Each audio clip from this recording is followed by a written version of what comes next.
Hello student, तो आज हम क्लास 11 केमिस्ट्री का first chapter some basic concept of chemistry के सीरीज में आगे बढ़ती हुई, ये हमारे पास 7वां सीरीज है चैप्टर नंबर 1 का। इसके प्रीवियस वीडियो में इसके पिछले वीडियो में हम लॉ ऑफ केमिकल कॉम्बिनेशन का टोटल 3 लॉ सीख चुके हैं और आज हम चौथा लॉ और 5वां लॉ अच्छे से सीखेंगे। प्रीवियस वीडियो को जाकर देख सकते हैं, बारीकी से एक्सप्लेन किया हूँ।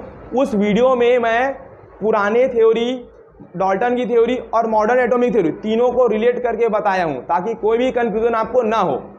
आज का हमारा केमिकल कॉम्बिनेशन जब होता है ना, तो चौथा लॉ है लॉ ऑफ रेसिप्रोकल प्रपोर्शन। तो लॉ ऑफ रेसिप्रोकल प्रपोर्शन जो था, इस लॉ को ना रीचर नामक केमिस्ट ने दिया था 1791 में। इस लॉ को दिया गया था रीचर नामक साइंटिस्ट के द्वारा। ये लॉ बोलना क्या चाहती है, पहले ध्यान समझो। हम ना डेफिनेशन बाद में पढ़ेंगे, पहले ना हम लॉ को बारीकी से सीख लेते हैं। ये लॉ बोलना क्या चाहती है। ये लॉ ये बोलती है, इस लॉ के लिए ना हमारे पास 3 एलिमेंट होना चाहिए। कितने एलिमेंट? 3 एलिमेंट होना चाहिए, जिनमें से ना हम एक कार्बन ले लिए, एक ऑक्सीजन ले लिया और एक हाइड्रोजन ले लिए। ये लॉ ये बोलती है कि यदि तुम्हारे पास 2 डिफरेंट एलिमेंट है और दोनों डिफरेंट एलिमेंट एक फिक्स एलिमेंट से कंबाइन होंगे, तो ये दोनों डिफरेंट एलिमेंट है और दोनों डिफरेंट एलिमेंट ये हाइड्रोजन के फिक्स एलिमेंट से क्या होंगे? कंबाइन होंगे। फिक्स का मतलब है हाइड्रोजन के फिक्स मास से। तो कार्बन और हाइड्रोजन जब कंबाइन होंगे तो हमें क्या मिलता है? Methane, CH4। या नो? तो ये वाला जो एलिमेंट था हाइड्रोजन का है, हाइड्रोजन से कंबाइन हो गया। अब ये डिफरेंट एलिमेंट भी किससे कंबाइन होगा? सेम इसी हाइड्रोजन से कंबाइन होंगे। और जब हाइड्रोजन और ऑक्सीजन कंबाइन होंगे तो क्या बनेगा? वाटर बनेगा। बनेगा कि नहीं बनेगा?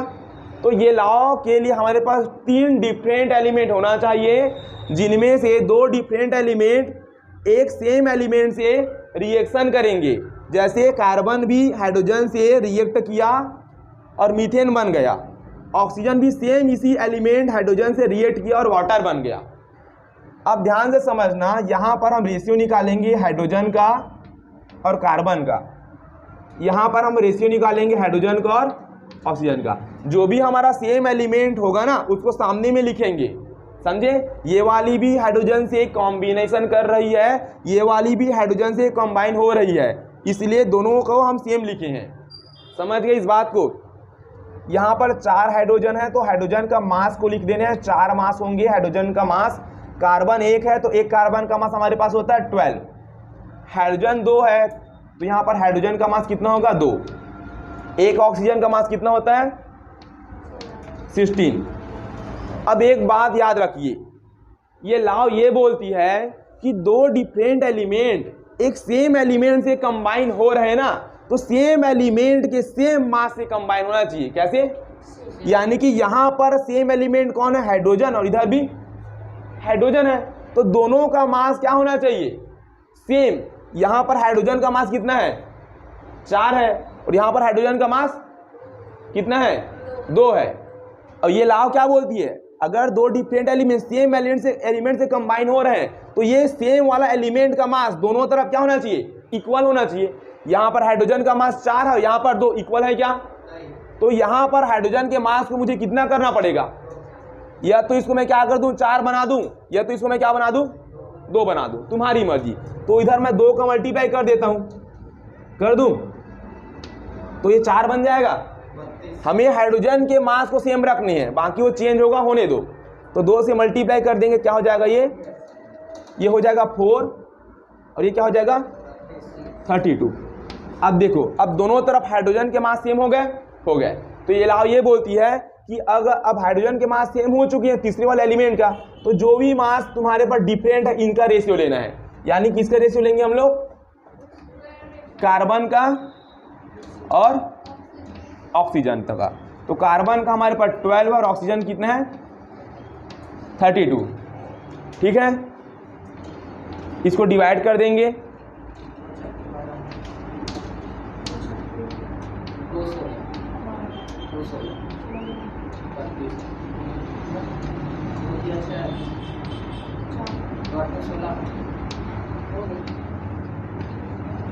तो हमें कितना रेशियो मिल रहा है? 3:8।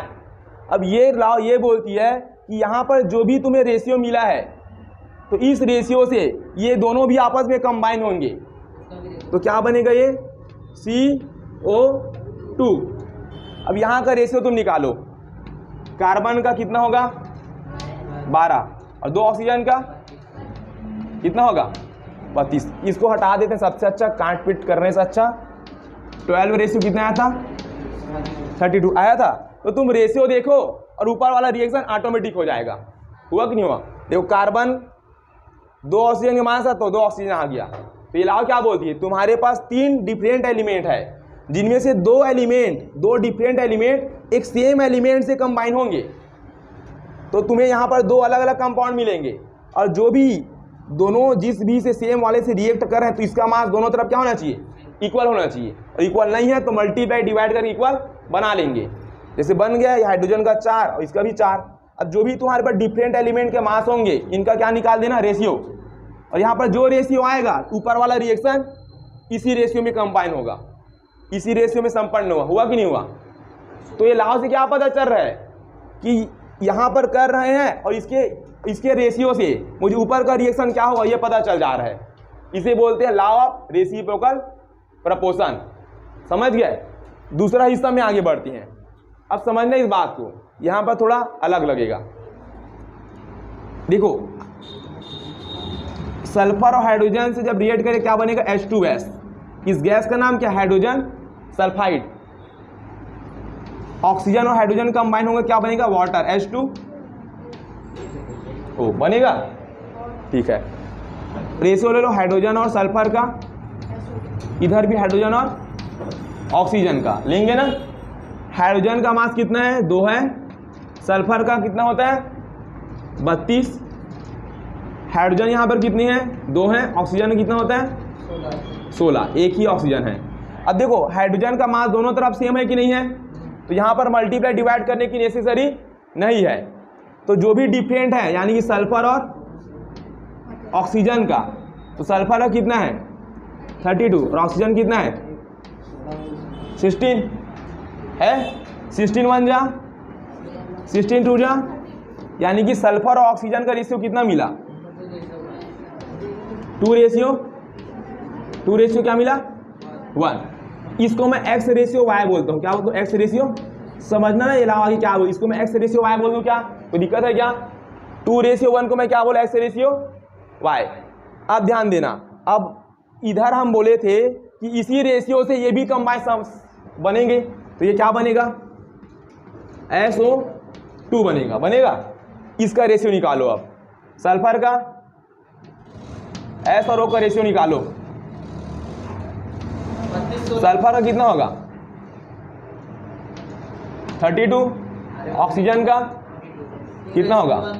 32 होगा ना। एक ऑक्सीजन 16, 2 ऑक्सीजन 32। तो यहाँ रेशियो क्या मिला? 1:1। आप बोलोगे भैया आप तो बताए थे इधर जो रेशियो आएगा इधर वही रेशियो कंबाइन होना चाहिए, है ना। तो सुनना, ये लॉ आगे ये भी बोलती है, या तो इधर जो रेशियो में आए हैं सेम इसी रेशियो में तुम्हें ऊपर वाला कंपाउंड मिलेगा, या इधर जो रेशियो आए हैं इसके सिंपल रेशियो में ये कंपाउंड मिलेगा। तो सिंपल रेशियो है कि नहीं है? जरूरी नहीं है। ये लॉ क्या बोलती है कि इधर जो रेशियो आया है इस रेशियो से ऊपर वाले कंबाइन हो जाएंगे, या इधर जो रेशियो आया है और इधर जब कंबाइन होंगे तो ये वाला कैसा रेशियो में होगा? सिंपल रेशियो में। सिंपल रेशियो है कि नहीं? अब इस वाले में एकदम अजीब लग रहा है लॉ मुझे भी लग रहा है, बाकी लोग को भी। इधर से अच्छा समझ आएगा लॉ, है ना। इधर देखिए भाई सेम रेशियो में था तो इधर भी सेम रेशियो में कंबाइन हो गया, मजा आ गया, ऐसा सोच रहे थे। और इधर कोई फायदा ही नहीं हो रहा, ऐसा लग रहा है, यस और नो? लेकिन फायदा है। इधर तो मिला ना एडवांटेज, इधर भी एडवांटेज है। ये इधर ये सीखने को मिल रहा है कि यदि यहाँ पर सिंपल रेशियो आया है, ये दोनों कंबाइन होने के बाद भी कौन सा रेशियो देगा? सिंपल रेशियो देगा। ये सीखने को मिल रहा है लॉ से, और कुछ भी नहीं है। अब ध्यान समझना, इसको मैं बोलता हूँ U:W। क्या बोलता हूँ? U:W हो गया। अब देखना x/y, ये फॉर्मूला याद करना पड़ेगा। x/y U/W मल्टीप्लाई होगा n। x/y is equal to U/W multiply n। ये सूत्र याद रखना इसमें, x/y कितना है 2/1, u/w कितना है 1 मल्टीप्लाई में n। अगर दोनों को इक्वल करना है तो n की वैल्यू क्या डालनी पड़ेगी 2 रखनी पड़ेगी। तो दोनों का रेशियो सेम मिलेगा नहीं मिलेगा, मिलेगा कि नहीं मिलेगा। n की वैल्यू तुम कुछ भी रख सकते हो, कुछ भी इंटीजर है 1 2 3 4 5 6 कुछ भी रख सकते हो। तो ये इससे ये डिनोट हो रहा है कि दोनों कौन से रेशियो में है, सिंपल रेशियो में है। तभी ना n की वैल्यू सिंपल रखना है 1 2 3 4 5 रख, ऐसे तो नहीं कि 2/3 5/3 ऐसा रखना है क्या, सिंपल रेशियो में। तो दोनों इक्वल हो जाएंगे अगर n की वैल्यू में 2 रख दूंगा तो, है ना। तो बस ये लाव यही है और कुछ भी नहीं है। तो ये लाव का सिंपल मतलब है डिफरेंट क्वांटिटीज ऑफ 2 एलिमेंट, दो डिफरेंट मास के एलिमेंट एक तीसरे एलिमेंट से कंबाइन होंगे और दो अलग अलग कंपाउंड बनाएंगे। और जब अलग अलग कंपाउंड बनाएंगे ना तो तीसरे वाले से कंबाइन हो रहे ना तो तीसरा वाला का मास दोनों कंपाउंड में सेम रखना है। उसके बाद जो भी तुम्हें डिफरेंट डिफरेंट वाला है ये दोनों, इनके मासेस का रेशियो निकाल लेना है। जैसे यहां पर निकाले थे और यहां पर जो रेशियो आएगा ना सेम इसी रेशियो से ऊपर वाला कंपाउंड का रेशियो होगा या इस रेशियो का सिंपलेस्ट फॉर्म होगा। देखो यहां पर इस रेशियो का सिंपलेस्ट फॉर्म है कि नहीं 1:1, सिंपल है ना 1:1 1:2 2:1 2:3 3:1 3:2, ये कौन सा फॉर्म होता है सिंपलेस्ट फॉर्म। तो बस इससे क्या जानकारी मिल रही है, ध्यान समझ गए कि इससे यह जानकारी मिल रही है कि नीचे में अगर जो भी रेशियो आया सेम इसी रेशियो से ऊपर वाला कंपाउंड बन सकता है, या ये जानकारी मिली कि सेम इसी रेशियो से कंपाउंड नहीं भी बनेंगे तो ऊपर में जो भी कंपाउंड बनेगा वो नीचे वाले से क्या होंगे सिंपलेस्ट होंगे। नीचे वाला कभी सिंपल रेशियो तो ऊपर वाला कभी सिंपल रेशियो होगा। बस ये लॉ बस यही है। तो इसे बोलते हैं law of reciprocal proportion. School में बताया जाता है लॉ, लेकिन इस पार्ट को बिल्कुल नहीं बताते, इस पार्ट को बता देते हैं। समझ गए। तो ये है पूरा पार्ट, समझ गए। लॉ ऑफ केमिकल कॉम्बिनेशन का 5th रूल है गे-लुसाक लॉ। यहाँ पर गे-लुसाक लॉ एक केमिस्ट का नाम है, एक साइंटिस्ट का नाम है, उसी के नाम पर यह लॉ को दिया गया है उसको सम्मानित करने के लिए। इस लॉ को 1808 में दिया गया। जिस समय जॉन डाल्टन भाई एटॉमिक थ्योरी दे रहे थे उसी समय गे-लुसाक भाई ने गे-लुसाक लॉ दिया 1808 में। 18th सेंचुरी खत्म हो चुकी थी, 19th सेंचुरी की स्टार्टिंग में ये लॉ को दिया गया। गे-लुसाक लॉ एकदम सिंपल है, कोई घर आने वाली बात नहीं है। गे-लुसाक लॉ ये बोलती है इन द गैसियस रिएक्शन, पहली बात गे-लुसाक लॉ ओनली गैसियस रिएक्शन में ही काम आएगा, यानी कि तुम्हारा रिएक्टेंट भी गैसियस होना चाहिए और तुम्हारा प्रोडक्ट भी गैसियस। देखो यहाँ पर हमारे पास जो नाइट्रोजन है ये भी गैस है, हाइड्रोजन ये भी गैस है, और जो प्रोडक्ट मिला है अमोनिया ये भी कैसा है गैस। तो गे-लुसाक का जो लॉ है ये गैसियस सिस्टम में ही लागू होगा। तुम्हारा रिएक्टेंट भी गैस होने चाहिए, आपका प्रोडक्ट भी गैस होने चाहिए। अगर ये रिएक्टेंट गैस हो गया प्रोडक्ट सॉलिड हो गया तो गे-लुसाक लॉ वहां काम नहीं करेगा। गे-लुसाक लॉ ओनली गैस में अप्लाई होगा, समझ पाए। और गे-लुसाक लॉ को अप्लाई करना है तो रिएक्टेंट क्या होना चाहिए, रिएक्टेंट गैस होने चाहिए और प्रोडक्ट भी हमें गैस मिलने चाहिए। नोट में बात लिखा हूं टेम्परेचर एंड प्रेशर फिक्स होना चाहिए। यहां पर जब भी गे-लुसाक लॉ को अप्लाई करेंगे कहीं पर भी नाइट्रोजन और हाइड्रोजन को अपन क्या करेंगे रिएक्शन कराएंगे तो टेम्परेचर और प्रेशर को हम क्या करेंगे वहां पर फिक्स करेंगे। ऐसा नहीं कि बार बार रिएक्शन करवा रहे हैं दोनों गैसेस का और टेम्परेचर कभी हाई कर रहे हैं, कभी ज्यादा बढ़ा रहे हैं, कभी स्लो कर रहे हैं। तो टेम्परेचर और प्रेशर फिक्स होना चाहिए। ऐसा नहीं कि टेम्परेचर और प्रेशर कम हो रहा है ज्यादा हो रहा है, फिक्स होने चाहिए टेम्परेचर प्रेशर, तब ये लॉ अप्लाई होगा। ये लॉ ये बोलती है in the gaseous reaction the reactant are always combined in a simple ratio by volume. यहां पर जो रिएक्टेंट है ये वॉल्यूम के सिंपल रेशियो में कंबाइन होंगे और प्रोडक्ट भी सिंपल रेशियो में। यहां पर बात किया गया वॉल्यूम का।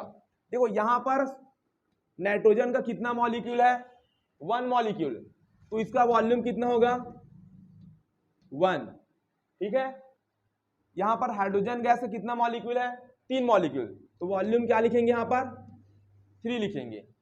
यहाँ पर अमोनिया गैस बनी है, इसका वॉल्यूम कितना है, 2 मॉलिक्यूल है अमोनिया का, तो वॉल्यूम कितना हो जाएगा इसका 2।